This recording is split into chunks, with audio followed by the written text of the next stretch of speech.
According to a 2020 survey by AARP, 45% of all women ages 45 to 60 report not being taken seriously by their doctor when discussing perimenopause or menopause. 45%! That's nearly half of us, which means 1 out of every 2 women listening to this podcast right now has been dismissed by a doctor. And that includes me. When my hormonal roller coaster began, about 10 years ago, I had zero clue what was going on. And apparently, neither did my doctor. My first symptom was uncontrollable cystic acne. It was like I was 13 all over again. And no amount of concealer or spackle could hide what I had going on. Then came the fatigue. It would hit around 3 o'clock in the afternoon.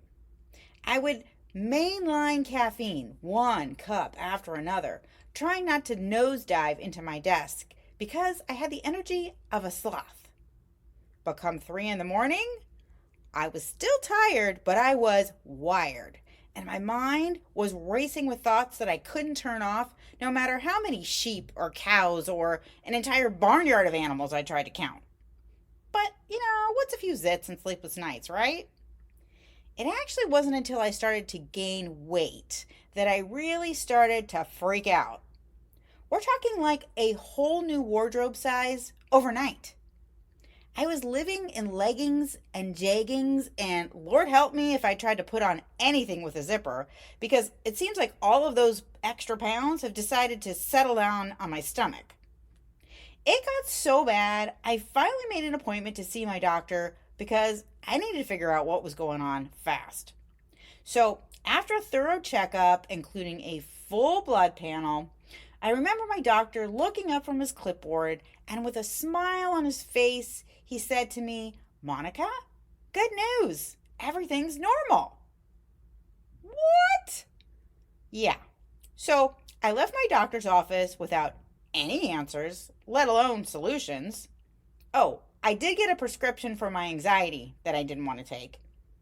And I just went home and waited and hoped that my symptoms would go away. Spoiler alert, they didn't. In today's episode, I'm going to break down the 3 biggest lies about hormone imbalance in perimenopause and menopause.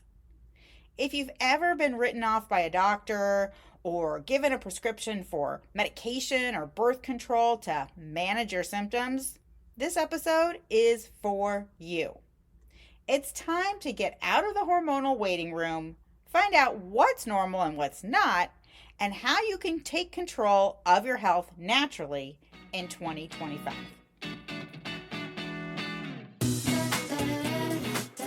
Welcome to Are You There Midlife? It's me, Monica. Hi, I'm Monica Topetti, wife, mom, health coach, and hormone imbalance survivor. And I'm on a mission to help women in midlife balance hormones naturally without drugs, doctors, or divorce. Are you tired of dealing with heavy, painful periods that look like a crime scene? Are you sick of struggling with anxiety, fatigue, or brain fog that... What was I just saying? Are you frustrated doing all the things to lose weight but still packing on pounds faster than a real housewife changes Birkins? Girl, you are in the right place. Join me each week as I spill the tea on what to expect in perimenopause and beyond. From IBS to insomnia, bloating to funky body odor, I'll unpack all the weird stuff happening inside our midlife bodies, plus give you the latest science and holistic solutions to manage it all. So ditch the Spanx and hop on board the Hot Mess Express. Let's do this. Hey beautiful, welcome back to the show. So before we jump into today's episode, I just want to remind you to head on over to take my free hormone assessment at bit.ly/takemyhormone-quiz. Whether you're new to the podcast or maybe you're a longtime listener, if you haven't taken this assessment yet, there really is no better time than today. Because, well, for one, it's a new year. Time to slay those New Year's resolutions and health goals, right? And 2, It really is the first step in learning how to balance your hormones naturally. This assessment uses something called hormone symptom profiling to evaluate your age, your menopause stage, and symptoms for 9 of the most common hormonal imbalances in midlife. It's quick, it's easy, it's accurate. Plus, you don't have to wait 2 weeks for some lab to call you with your results because I personally go through every assessment and I'll be sending you an individualized email with feedback. So, if you're dealing with symptoms like low energy, unexplained weight gain, brain fog, mood swings, joint pain, sleeping issues, etc., and you think, maybe I have a hormone imbalance, then head on over to bit.ly/take my hormone quiz or click the link in today's show notes and then meet me back here for the rest of today's show. Okay, so let's dive into the number one biggest lie about hormonal imbalance in perimenopause and menopause, which is hormonal symptoms go away on their own. Oh, how I wish that were true. If I had $5 for every time I heard someone say, things will calm down in menopause, or things will chill out in postmenopause, let's just say I could get a mani-pedi and still have money left over for a new dress at Zara. The truth is, if you are waiting for the day when all those hot flashes and night sweats and mood swings are just gonna poof, disappear, you're gonna be waiting for a while. Why? Well, first of all, it's true menopause and perimenopause are just phases, but they can last a long, long time. How long? How about 14 years? Yeah. Women entering perimenopause in their mid-30s is actually becoming more and more common.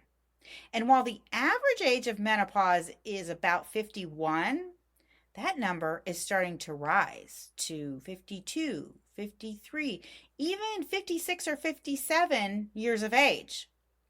To give you some perspective, the time spent going through perimenopause and menopause can actually be longer than elementary school, junior high, and high school combined. And once we finally enter postmenopause, that phase following menopause when your periods have completely stopped, we're not out of the woods yet. Because while some of us experience a reduction in symptoms, postmenopause is just the beginning of a new phase that lasts our entire life. Now, once we enter postmenopause, 2 major shifts actually happen. Number 1, our body's production of estrogen shifts from our ovaries to our adrenals. Now, this puts added pressure on our adrenal glands and makes us more vulnerable to things like adrenal fatigue, an underactive thyroid, or even progesterone deficiency. Secondly, our metabolism slows down because low estrogen affects how our body metabolizes carbohydrates. And we also lose muscle mass, up to 10% every decade after age 40. As a result, we're more vulnerable to symptoms of low estrogen, as well as metabolic dysfunction and insulin resistance. If this is the first time you're hearing this, brace yourself. Because many, many women experience hormonal symptoms well into their 60s and beyond. In fact, my 78-year-old mom still gets hot flashes that she affectionately refers to as a short private vacation in the tropics. So cute. In fact, a survey by the North American Menopause Society found that about 75% of all women continue to experience symptoms like sleep disturbances, hot flashes, and irritability even after menopause. Science doesn't lie. Our hormones are complex. And even though perimenopause, menopause, and postmenopause are natural transitions that we are all going to go through, hormones don't just fix themselves with age. It takes a lifestyle change built on proven health principles like diet, stress reduction, targeted supplementation, and more to help keep our hormones in check throughout perimenopause and beyond.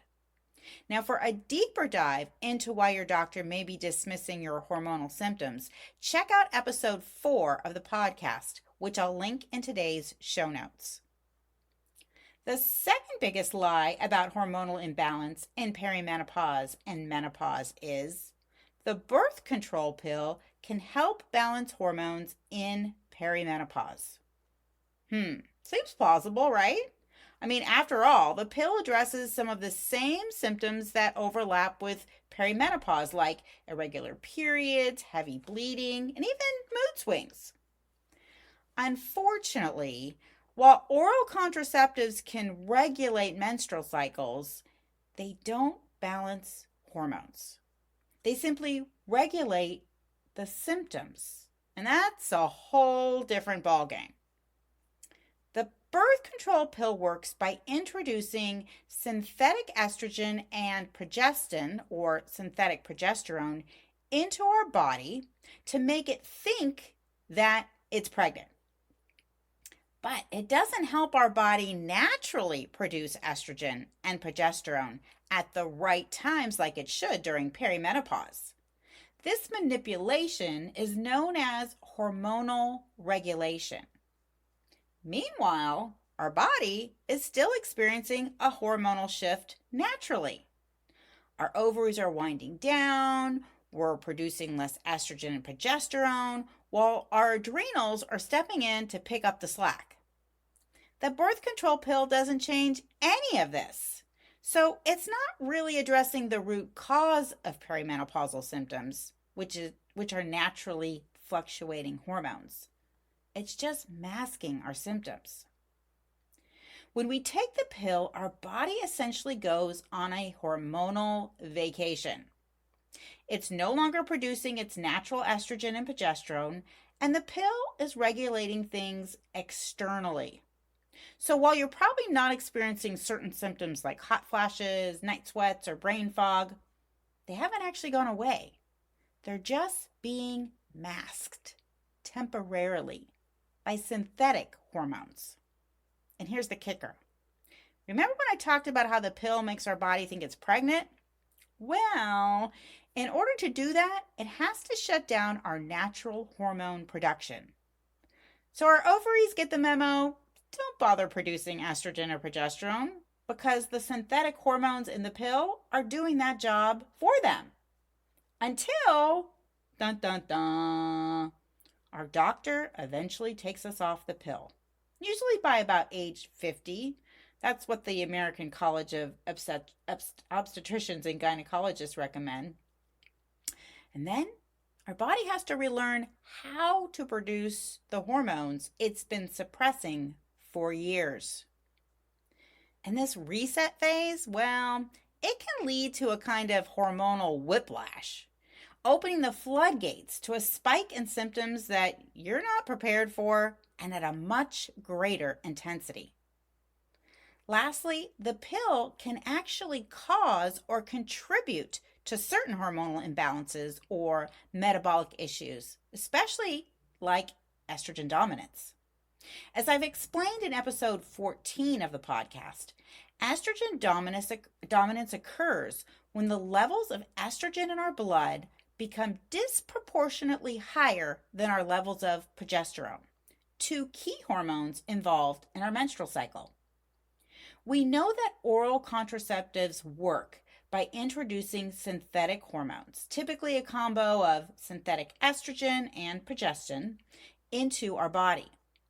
But the pill's estrogen component actually affects our body's ability to metabolize excess estrogen by essentially suppressing the natural production of estrogen from our ovaries while simultaneously introducing a synthetic form of estrogen that is metabolized differently in the liver.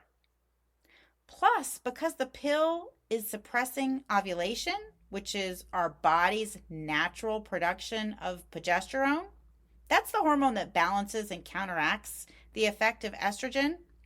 Our progesterone can also decrease.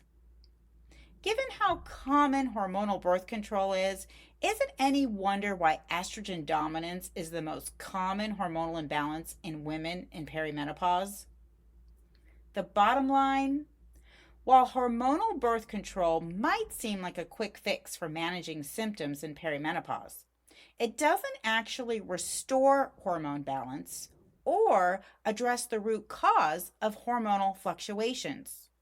It simply suppresses them for a while. And when you stop, your body's natural hormone production is left to find its way, which can bring some unwanted and pretty intense symptoms.